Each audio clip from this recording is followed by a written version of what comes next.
ಚೆನ್ನಲಿಂಗಳ್ಳಿ, ದೊಡ್ಡಮಾಲಾಪುರ, ಚಿಕ್ಕಮಾಲಾಪುರ, ಕಂಡೈನಪಾಳ್ಯ, ಲಕ್ನಳ್ಳಿ, ಕದ್ರಿಮೂಡಿ, ಮಾವಿನಕಟ್ಟೆ, ಸಿರುಗೂರು, ಹಂದಿಪಾಳ, ಬೋರ್ಗಟ್ಟಿ ಇವ್ರೇನು ಒತ್ತಾಯ ಅಂದ್ರೆ ಮೇಡಮ್, ಈಗೇನು ಅಂತರ್ಜಲ ಮಟ್ಟ ಆಗಿ ಕೆರೆಗಳಿಗೆಲ್ಲ ನೀರೆಲ್ಲ ಇಲ್ಲದೆ ಬೋರ್ಗಳೆಲ್ಲ ಸ್ಟಾಪ್ ಆಗಿದೆ, ಜನಗಳಿಗೆ ದನಗಳಿಗೂ ನೀರಿಗೆ ತೊಂದರೆ ಆಗಿದೆ.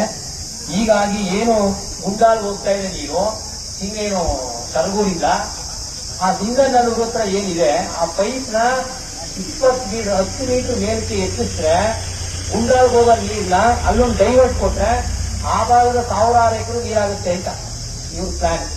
ಹಾಗಾಗಿ ಅದನ್ನ ನೀವು ಜಿಲ್ಲಾಧಿಕಾರಿಗಳಿಗೂ ನಾವು ಹೊಸದು ಹೇಳಿದೀವಿ, ಮಹದೇಶ್ವರ ಬೆಟ್ಟಕ್ಕೆ ಬಂದಾಗ ಜಿಲ್ಲಾಧಿಕಾರಿಗಳಿಗೆ ಕೊಟ್ಟಿದ್ದೀನಿ, ಮತ್ತೆ MLA ಅವ್ರಿಗೂ ಹೇಳಿ ನೀವು ಇದ್ರ ಬಗ್ಗೆ ಒಂದು ಸಂಬಂಧಪಟ್ಟ ಒಂದು ಸಭೆ ಕರೆಸಿ ಏನಾಗಿದೆ, ಅಲ್ಲಿ ಎಷ್ಟು ಸಾವಿರ ಎಕರೆ ಕೊಡ್ತಾರೆ ಈಗ ಮ್ಯಾಪ್ ನ ನಿಮ್ಗೆ ಆ ಡೀಟೇಲ್ಸ್ ನೀವು ಒಳಗಡೆ ಕೊಡ್ತಾರೆ ಕೂತ್ಕೊಂಡಾಗ ಆ ಡೀಟೇಲ್ಸ್ ಇದೆ.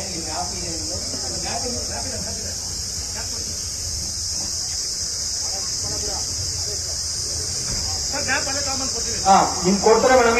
ಇದು ಕೆಳಗೆ ನೀವು ಏನು ಕಾವೇರಿ ನೀರಾವರಿ ನಿಗಮನ ಕರೆದು ನಾನು ಈಗಾಗಲೇ ಸಿಟಿ ಏನು ಮತ್ತೆ ಮಹೇಶ್ವರಿಗೂ ಮಾತಾಡಿದ್ದೀನಿ, ನೀವು ಮಾತಾಡಿ ಒಂದು ಸಭೆನ ಕರೆದು ಇವ್ರಿಗೆ ಆ ಭಾಗಲ್ಲ ಈಗ ನಿಮ್ಮ ಕರೆದು ಇದು ಒಂದು ಆಗ್ಬೇಕು, ಅದೇ ನಮಗೆ ಇರೋವರೆಗೂ ಒಂದು ಉತ್ತರ ಕೊಡಬೇಕು ಮೇಡಮ್. ಅದಕ್ಕೆ ನೋಡಿ 700 ಜನ ನಿಮ್ಗೆ ಸೈನ್ ಆಗ್ತಾರೆ ಮೇಡಮ್. ಏನಿದು ಅಂದ್ರೆ ಅಂತರ್ಜಲ ಕುಸಿತ ಸರಿಸುಮಾರು 1000 ಬೋರ್ಗಳು ಅಲ್ಲಿ ಕುಸಿತೋಗಿದೆ ಮೇಡಮ್. ಈಗ ನೀರೇ ಇಲ್ಲ, ಈಗ ಅಡಿಕೆ ಹಾಕಿ ಬಾಳೆ ಹಾಕಿ ರೈತರು ಕಂಗಾಲು ಆಗಿದೆ. ಬಹಳ ಕೇಳ್ತಾರೆ ಇಲ್ಲಿಂದ ಬರೋ ನೀರು ಆಗ ಕರ್ಕೊಂಡ್ ಬರ್ತು ಅಂದ್ರೆ 1000 ಎಕರೆ ನೀರದ್ದು ಅಂತರ್ಜಲ ಎಷ್ಟಾಗತ್ತೆ.